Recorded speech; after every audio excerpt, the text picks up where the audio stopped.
when let's I guess we should start it with Russia. When Russia invaded Ukraine, you were not surprised. Not even a little. No.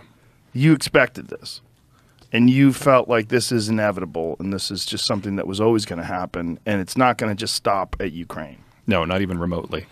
The Russian space is among the worst farmland in the world. And so they've never been able to generate enough income to have a road network. Everything has to be moved by rail. And their frontiers are just huge and they're open. And if you've got a force that can't maneuver itself, your only reasonable defense strategy is to be forward positioned and use geography to help you out. So you expand until you reach mountains or oceans or deserts, and then you anchor on either side of those and plug the access points. Unfortunately for Ukraine, there are 2 of those access points on the other side of Ukraine. So the Russians were always going to try to push through and retake that territory that they had controlled for most of the last 350 years. Unfortunately for them, in the 35 years since the Soviet system collapsed, the Ukrainians have developed an identity. And now they would like to be something other than a road bump. So one of the narratives that was going around was that the reason why Russia was pushing into Ukraine is because NATO was moving their arms closer to the border of Russia. There is something to be said for that. You just have to put it into context to really understand it. So the Russian point of view is for us to be secure, we need to expand until we reach a point where invaders cannot overwhelm us. We have to be able to plug those access points. But to give the Russians what they want, you have to sign over the future of Estonia, Latvia, Lithuania, Poland, Finland, the Czech Republic, Hungary, Slovakia, Romania, Belarus, Ukraine.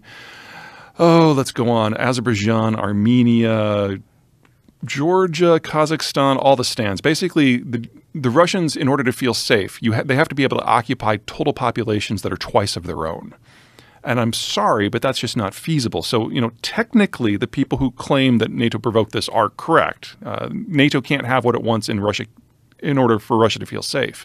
But for Russia to feel safe, they've got to occupy over 180 million people. And that was never part of the game. So what do you think they anticipated was going to happen when they started the war? Well, I don't think it was just the Russians who anticipated it. Ukraine, the last war in 2014, basically rolled over. They proved to be militarily incompetent. They were corrupt, and they couldn't put up any sort of resistance. Crimea fell in just a matter of a couple of days. And I think a lot of us who are in the security side of things thought that this was going to be, to a degree, a bit of repeat. Now, excuse me, I was probably one of the more optimistic people for Ukraine because I had seen them develop a culture and seen them arm and train and had seen it be meaningful. But Ukraine is still a flat country, and the Russians are still one of the largest militaries in the world. So even I was saying that within 6 months to a year, this was all going to be over. But the Ukrainians have surprised to the upside, and probably most importantly, the Europeans didn't just roll over and let this happen like they did the last 7 times that the Russians have gone on the warpath since 1999. And that's changed the game fundamentally. Where does this go? Well, the Ukrainians are the underdog, but they're in the process of rapidly arming with more and more sophisticated equipment. And by the time we get to May, they will have been able to do a lot of deferred maintenance on the equipment they captured from the Russians, which was more equipment than they started the war with. And there will be 60,000 Ukrainian troops that have trained in NATO countries with more advanced equipment back in the field. So, we get our Athens, if you will. On the other side, the Russians will have finished their second mobilization, and they will have at least another 500,000 men in the field. Now, they will be badly trained and badly equipped and badly led with low morale. But troops like that have a technical term attached to them. Russian. There's nothing about this war that is unique in Russian history. The first year is always an absolute shit show. And then the Russians throw bodies at the problem until it goes away. And in half of those wars, the Russians ultimately win.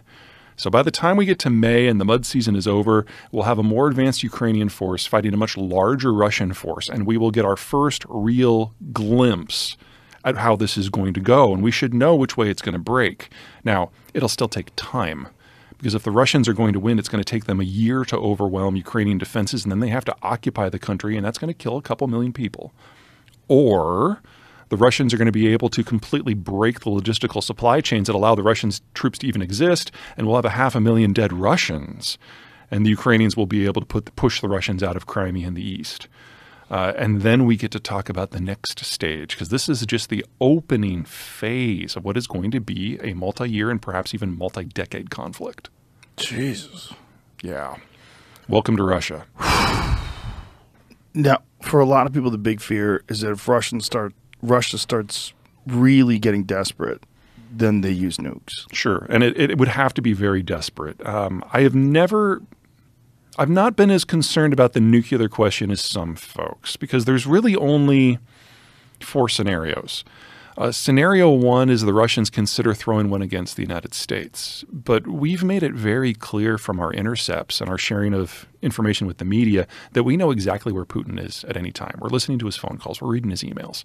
And so he now knows very clearly that if he throws a nuke at the United States, we're going to throw one not at Russia, we're going to throw one at him. And there's no version of this where he survives.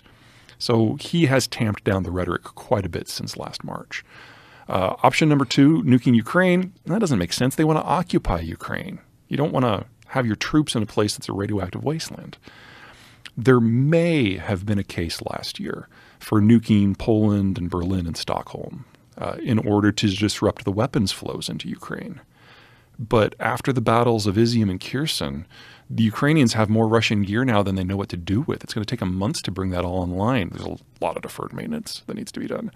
And so disrupting the weapons flows no longer is a critical issue because the weapons are already there.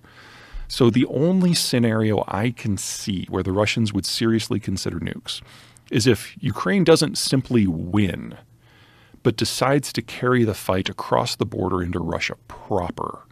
In that scenario, where the very existence of the Russian government is threatened, that would probably change the math. But I don't find that likely without a significant shift in mindset in Washington, because we're not just providing the Ukrainians with the weaponry and the ammo, we're providing them with the intelligence and most of the steps of the kill chain. Without that, the weapons are of limited usefulness, especially at long range.